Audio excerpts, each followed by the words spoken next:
नमस्कार, मैं हूं मनोज सनिया। इंडी स्पेशल में आपका स्वागत है। उपचुनाव का रण, जीत का प्रण। ऐसा लगता है कि उपचुनाव जल्द तस्दीक दे देंगे और जल्द मध्य प्रदेश में चुनाव देखने को मिलेंगे। ये वही होंगे 3 विधानसभा की सीट और 1 लोकसभा। पर कांग्रेस की बैठकों का दौर जारी है और भारतीय जनता पार्टी हमेशा चुनावी मोड पर रहती है। पर इस दोनों की तैयारी में कौन किस पर भारी दिखाई देगा?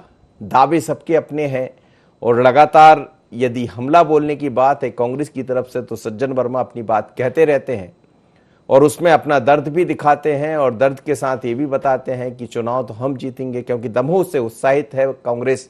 और ऐसा लगता है कि दमोह जीत लिया तो सब कुछ जीत लिया। अब दमोह के भरोसे पूरी रामलीला लग जाएगी, पार हो जाएगी और कांग्रेस शायद इस तरफ बढ़ भी रही है। पर भारतीय जनता पार्टी कहती है कि दिन में सपने देखना बंद कर दीजिए। एक चुनाव जीत गए तो क्या हो गया? भूल गए 2019, 18 में भी जीतते जीतते हार गए थे। तो ऐसी कई तरह की बातें हैं। लेकिन हम देख रहे हैं कि खंडवा लोकसभा को लेकर खुद मुख्यमंत्री शिवराज सिंह चौहान भी बुरहानपुर गए थे, कई तरह की सौगातें दी है।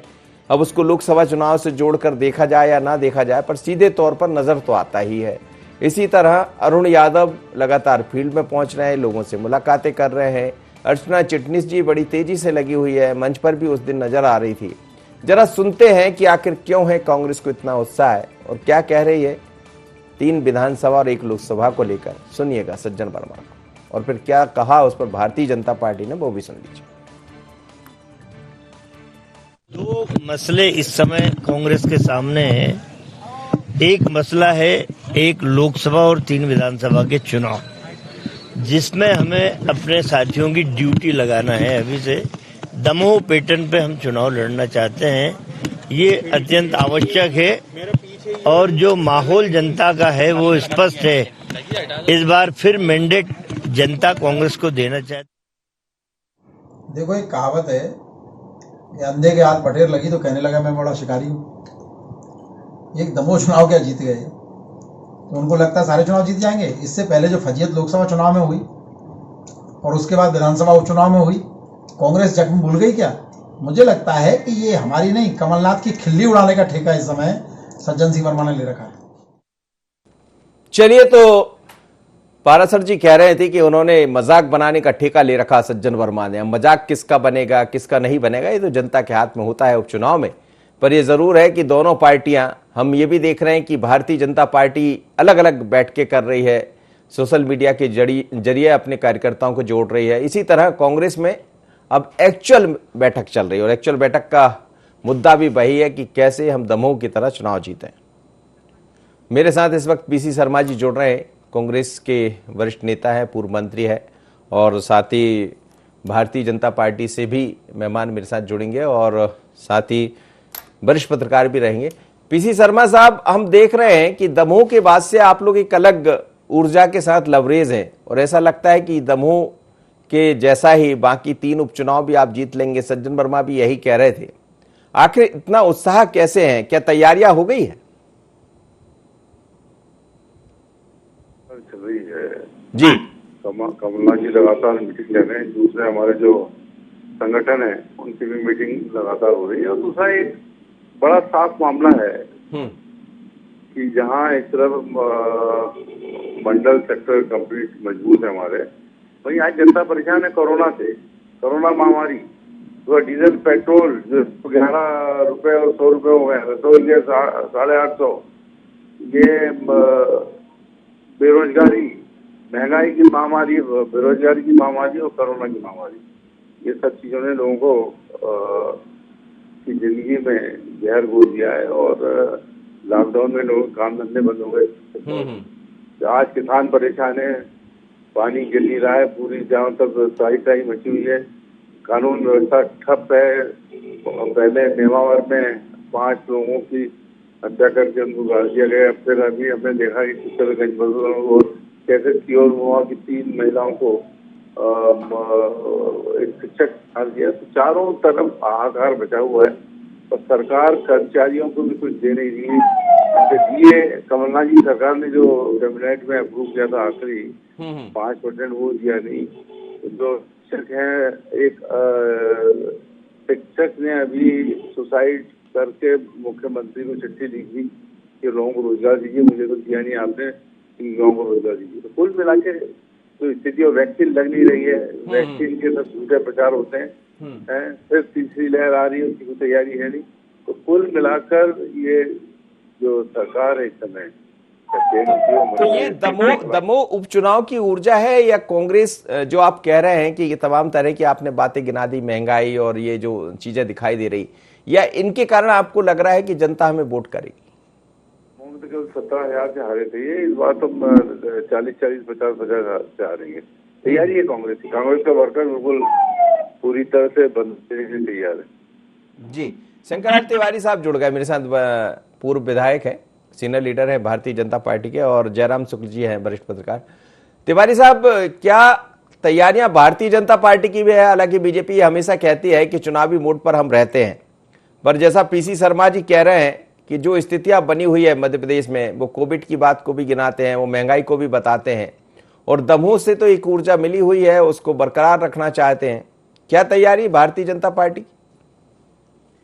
भारतीय जनता पार्टी, जैसा कि आपने कहा, ये कि हमेशा चुनावी मोड में पार्टी रहती है। आपने अभी 2-3 दिन पहले ही अपने चैनल में IIT 24 में ही विष्णुदत्त शर्मा, हमारे माननीय अध्यक्ष वीडी शर्मा जी, उनका बयान था या उनका जो भी वक्तव्य था, उसमें उन्होंने स्पष्ट रूप से कहा था कि हम चुनाव के लिए, चाहे वो नगरीय निकाय को हो, चाहे चुनाव हो, हम चुनावों के लिए तैयार हैं। भारतीय जनता पार्टी 12 महीने काम करने वाली पार्टी है। देश के अंदर कुछ पार्टियां भले चुनाव के समय सक्रिय हो, पर यह पार्टी का सिस्टम है बीजेपी का, तो 12 महीने काम करती है। और मतदान केंद्र स्तर तक की हमारी समितियां, एक एक कार्यकर्ताओं का प्रशिक्षण और एक एक कार्यकर्ताओं का अलग अलग स्तर पर पार्टी के प्रति जुड़ाव और कार्यक्रम निरंतर बना रहे, ये पार्टी की अपने व्यवस्था रही है। और इसलिए शर्मा जी क्या कह रहे हैं, शर्मा जी तो आप ही ने उत्तर दे दिया। भैया, ये दमोह की अचानक जो जीत हुई परिस्थितिवश, उसका सीजनल बुखार है कि आप जिस ढंग से कह रहे हो कि सब कुछ तबाह हो गया है, कब खत्म हो गया है, कोरोना में कुछ हुआ ही नहीं, कोई मने काम ही नहीं हो रहा है, तो ये विपक्ष की अपनी भाषा है। आदरणीय शर्मा जी वरिष्ठ नेता नहीं, लेकिन महंगाई जैसे जो मुद्दे हैं, कहीं ना कहीं वो परेशान तो करेंगे आपको? नहीं, पर बिल्कुल ठीक कह रहे हैं। महंगाई के कारण भी जनता के दिमाग में है। महंगाई का कारण और महंगाई के साथ साथ जो आर्थिक परिस्थितियां देश की, चाहे वो आम आदमी की जेब हो, चाहे सरकार का खजाना हो, ये जो सारी परिस्थितियां ये महामारी के लिए बनी, और इस महामारी के कारण बनी हुई परिस्थितियों में थोड़ी बहुत अन्य जिनसों में महंगाई आई है।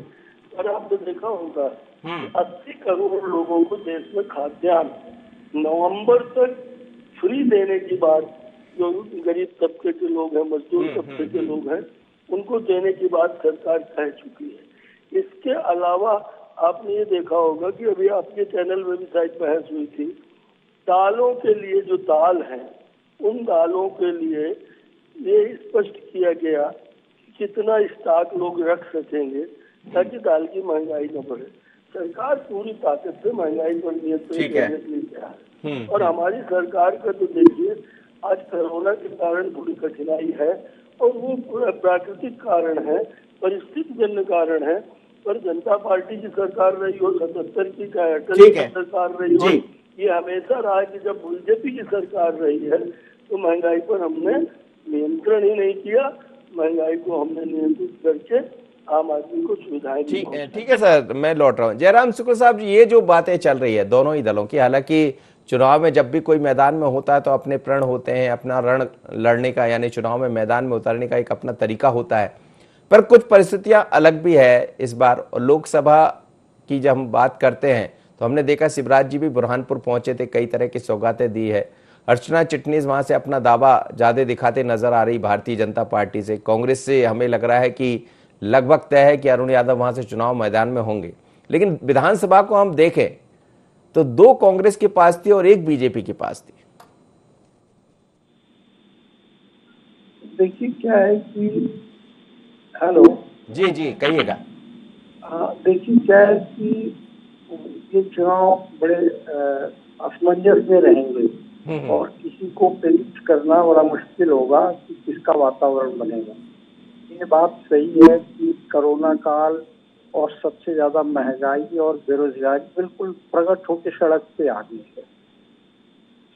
ये एक बड़ा इशू रहेगा। होता यह है कि जब बड़ा प्रॉस्परस रहता है किसी सरकार का और ये उम्मीद जगती रहती है तो बाई इलेक्शन में सरकार के पक्ष में प्राय आमतौर पे नतीजे जाते हैं। लेकिन जब असमंजस की स्थिति होती है जैसे कि इन दिनों है, लीडरशिप को लेकर भी असमंजस की स्थिति बनती रहती है, कांग्रेस पार्टी में भी, भारतीय जनता पार्टी में भी। और जहां तक सरकार के संचालन और सरकार के उसका सवाल है तो सरकार का संचालन तो अपनी जगह ठीक है, ये प्राकृतिक आपदा है तो कोरोना, लेकिन इस आपदा से जुड़ी हुई बहुत सारी आपदाएं एक साथ आ गई हैं। उसमें से महंगाई तो बड़ी जबरदस्त है। देखिए महंगाई का असर तो सबकी जुबान पे मतलब आप भी एक पत्रकार के नाते सुन सकते हैं। जी जी। और बेरोजगारी में 4 साल से मतलब कमलनाथ जी के जमाने से नौकरियां जो बंद हुई, भर्तियां बंद हुई, ना तो व्यापम की भर्ती हुई और तब से लेके अब तक पीएससी की भी भर्तियां अवेटेड है, परीक्षाएं हो गई तो अटका हुआ है मसला। तो बेरोजगारी और महंगाई ये महसूस कर रहे हैं आम लोग। अब रही बात ये कि दमोह में कांग्रेस को सफलता मिल गई तो कांग्रेस उत्साहित है, स्वाभाविक है उत्साह होना चाहिए, लेकिन दमोह की स्थितियां अलग थी। दमोह का जो उपचुनाव हुआ तो एक वर्तमान विधायक के इस्तीफा देने के बाद पुनः लड़ने का हुआ। जनता ने दमोह में इस बात को अपमान माना, जिसको मैंने जनादेश दिया था वो हमारे भरोसे को तोड़ के दूसरी पार्टी की डाल में जा बैठे। दूसरा, जयंत मलैया परिवार का एक बड़ा फैक्टर था। तो दमोह में कांग्रेस पार्टी के जीतने का कारण कांग्रेस पार्टी की लोकप्रियता से ज्यादा महत्वपूर्ण या उसकी स्ट्रेटजी से ज्यादा महत्वपूर्ण वहाँ की परिस्थितियां थी। जैसा कि मैंने कहा कि जनता को ये अच्छा नहीं लगा कि कोई एक जनप्रतिनिधि उनके भरोसे को तोड़ रहा है, उसको सबक सिखाने के लिए उसको हरा दिया। अब ये जो बची दो कांग्रेस की, एक जोवट की, कलावती भूरिया की, एक रैगांव में कई प्रयोग कर चुकी है भारतीय जनता पार्टी ने। जुगल किशोर बागरी को छोड़ के उनके बेटे को एक बार टिकट दिया था तो अच्छे खासे बहुमत के साथ भारतीय जनता पार्टी की मर्तबा आई थी, लेकिन ये सीट हार गई थी। आपकी रैगांव की वहां से बहुजन समाजवादी पार्टी जीती थी, उषा चौधरी। तो रैगांव में प्रत्याशी का चयन बड़ा कठिन है भारतीय जनता पार्टी के लिए। जुगल किशोर बागरी ठीक है भारतीय जनता पार्टी का था ही, लेकिन उनका भी अपना एक बड़ा व्यक्तित्व था और लोग उन पर भरोसा जताते थे, इसलिए लगातार 3-4 बार चुनाव, 4 बार उनको जिताया। तो सबसे महत्वपूर्ण होगा रैगांव में कि प्रत्याशी का चयन ये लोग कैसे करते हैं। और रैगांव भी मुझे लगता है कि बहुत कठिन सीट है दोनों के लिए। भारतीय जनता पार्टी और कांग्रेस कोई दावा नहीं कर सकता। बिल्कुल। आप पृथ्वीपुर वाली जो सीट है वो भी बड़े कद्दावर नेता, मतलब जन जन से जुड़े हुए और बड़े शालीन, दबंग और बेलोस नेता है, तो वो भी मतलब एक सिंपैथी निश्चित तौर पे उनको राठौर साहब को मिलेगी। जी जी जी। बड़ा महत्वपूर्ण दायरा है।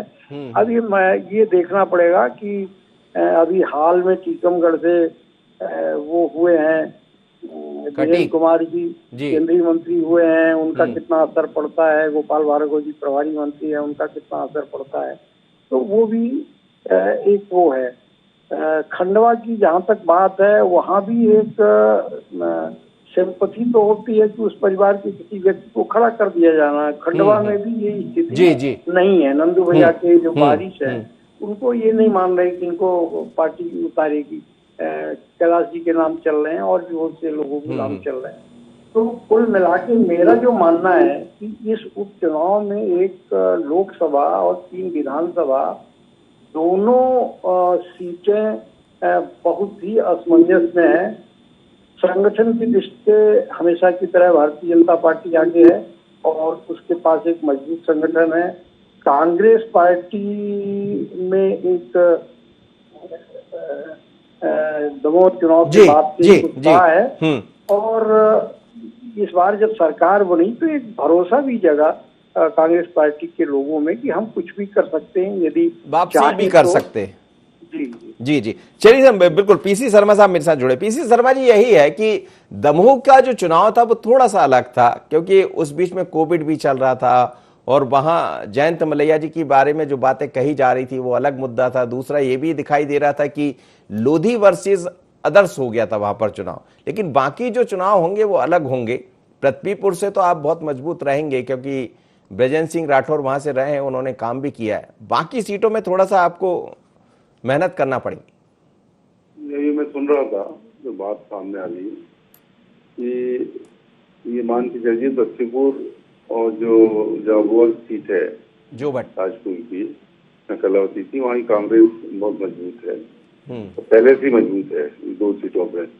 और रेगांव की जो सीट है उस पर कसमकस है, लेकिन जो परिस्थितियां हैं वो सब कांग्रेस के पक्ष में जाने वाली है। यही सीट मिलने वाली है, क्योंकि अभी तक तो पहले वो थे नंद कुमार चौहान की बात अलग थी, लेकिन अब उनके जो विरोधी हैं वहाँ खंडवा जिले में, जब उसके बाद भी उनको मौका नहीं मिलेगा तो मैं समझता हूँ कि वो सब डिप्रेशन में रहेंगे। वही स्थिति बनेगी जो यहाँ बनी है दमोह में, क्योंकि गद्दावर नेता हैं अरुण यादव जी, मंत्री रहे, केंद्र में अध्यक्ष भी रहे, तो निश्चित तौर पर इन सब परिस्थितियों में जो आज की परिस्थितियां हैं, और कह रहे थे अभी तिवारी जी के 80 करोड़ लोगों को दिया, पता नहीं कहाँ दिया, कौन से 80 करोड़ विदेशों में दे दिया, पाकिस्तान के लिए कैसे वैक्सीन दे दी। स्थिति यह देख लेना, पूछ लेना पहले वो कहाँ दिया। भोपाल राजधानी में जिनके पास बीपीएल कार्ड नहीं है उनके वो भराए थे फॉर्म, अगर 250 भराए तो 4-5 में को वो आई पर्ची, उनको तो मिला नहीं, भोपाल राजधानी में नहीं मिल रहा था, 80 करोड़ों को कहाँ मिल जाएगा। ये सब मुख्यमंत्री की चाहे बुरहानपुर जाए कहीं जाए, केवल घोषणावीर मुख्यमंत्री हैं। इनके पास केवल एक डिपार्टमेंट चला है 15 महीने में, वो स्वास्थ्य विभाग, और उसमें भी न ऑक्सीजन मिली, न रेमडेसिविर इंजेक्शन मिले, न ब्लैक फंगस के इंजेक्शन मिले, बुरी हालत रही है। और ये सब चीजें और लूटा है। अच्छा, आपकी जो बैठक में स्वास्थ्य विभाग के मामले में लूटा है, लूट के अलावा कुछ नहीं हुआ है। इनके पास कोई काम करने के लिए है नहीं। ये इन्होंने कोरोना काल में भी डीजल पेट्रोल टैक्स लगा दिया, वैट टैक्स सबसे ज्यादा है, और बिजली के बड़े बड़े बिल आ रहे हैं। बिजली का बिल भरने के लिए गरीबों के पास पैसे नहीं है, क्योंकि वो लॉकडाउन था, काम धंधे हुए नहीं, बिजली का बिल कहाँ से लेंगे। अगर मकान किसी ने ले लिया है तो किस्त नहीं दे रहा जी। तो हाहाकार जिसको कहते हैं, हाहाकार वो स्थिति है ये नहीं। लेकिन आपकी जो बैठक चल रही है उसमें भी इसी बात पर रणनीति बन रही है। रणनीति तो तय है पहले से ही कि अपना को लोगों से कांटेक्ट करना है, बीच में जाना है, जिन लोगों की जान गई है उनसे परिवारों को मिलना है, उनको सहायता कैसे मिले। जो पहले केंद्र सरकार ने घोषणा कर दी 4-4 लाख रुपए देंगे, तो रोक दिया। सुप्रीम कोर्ट ने कह दिया 2 लोगों को पैसे नहीं मिल रहे, केवल बेवकूफ के अलावा, लोगों को दूसरे के अलावा इनका कोई काम नहीं। जी, शंकरलाल तिवारी जी, यही सब मुद्दे लेकर कांग्रेस आगे जाना चाहती है, और वो हमने भी समझा कि आपने भी कहा दमोह का थोड़ा सा माहौल अलग था, लेकिन दमोह जैसी स्थिति जैसा कांग्रेस कह रही है वो लोकसभा में भी दिखाई दे सकती है, क्योंकि उनके परिवार के लोग उम्मीद लाकर बैठे होंगे कि टिकट उनके बेटे को मिल जाएगा।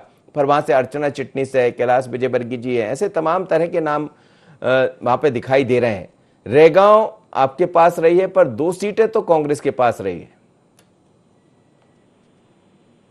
बताओ कि जिस ढंग से कोरोना और महंगाई की बात आदरणीय शर्मा जी कर रहे हैं, तो ऐसा नहीं है कि मध्य प्रदेश भर में महंगाई है। महंगाई महाराष्ट्र में भी है, महंगाई राजस्थान में भी है। और जब चुनाव आयोग चुनाव कराता है तो वो फिर जो भी चुनाव पूरे देश के अंदर राज्यों में उपचुनाव योग्य क्षेत्र होते हैं उनमें सबने कराता है, और जनता के भी दिमाग में है। अब ये कह रहे कोरोना के समय में नहीं मिला, पुराना वासन रेमडेसिविर नहीं मिला। सच ये है कि कांग्रेस के लोगों ने तो कुछ किया नहीं, वो तो घर से नहीं निकले। भारतीय जनता पार्टी के एक एक कार्यकर्ता ने और सेवा को माध्यम मान करके और जो भी किया मुख्यमंत्री जी ने किया, प्रधानमंत्री जी ने किया।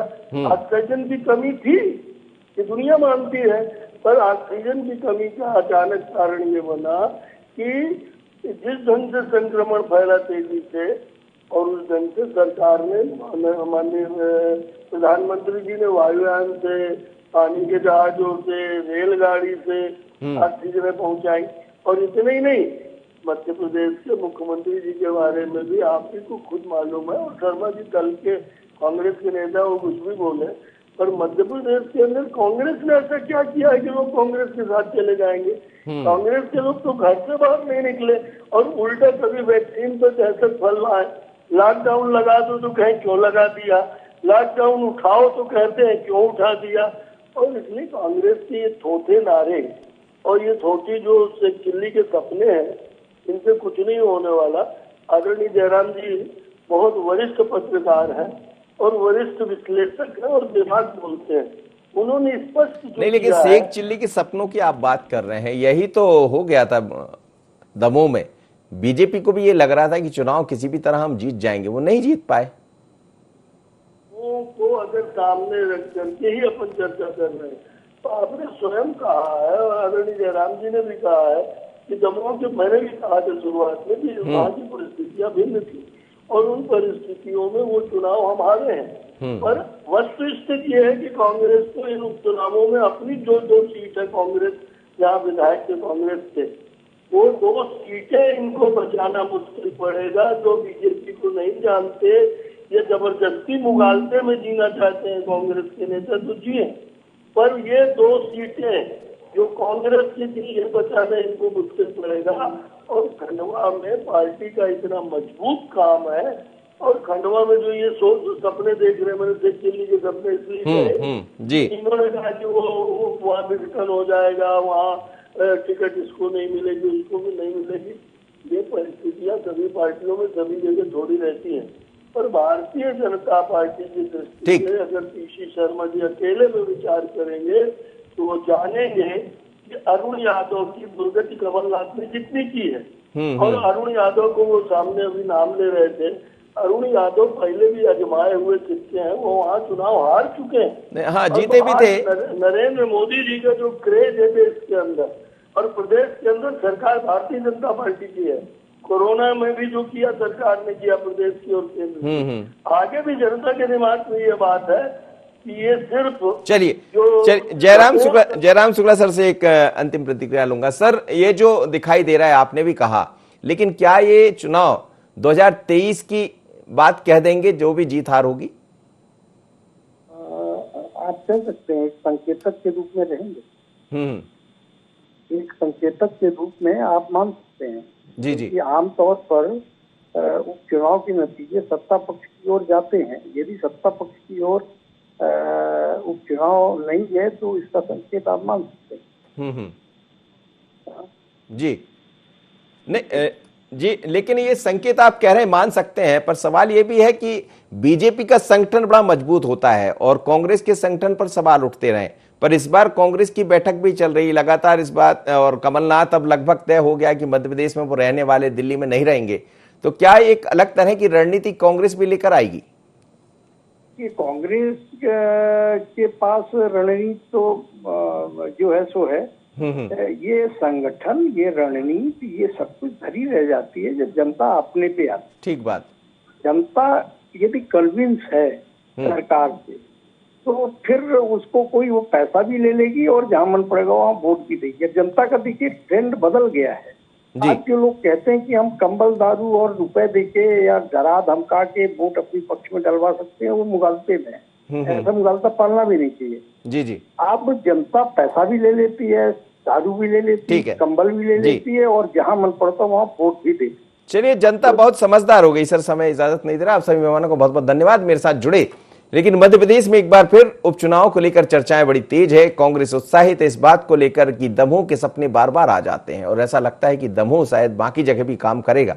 पर जिस तरह के मुद्दे दिखाई दे रहे हैं, चाहे महंगाई की बात करें या फिर अन्य ऐसे मुद्दे हैं जो जनता से सीधे सरोकार रखते हैं, तो क्या इस मुद्दे को कांग्रेस भुनाना चाहेगी?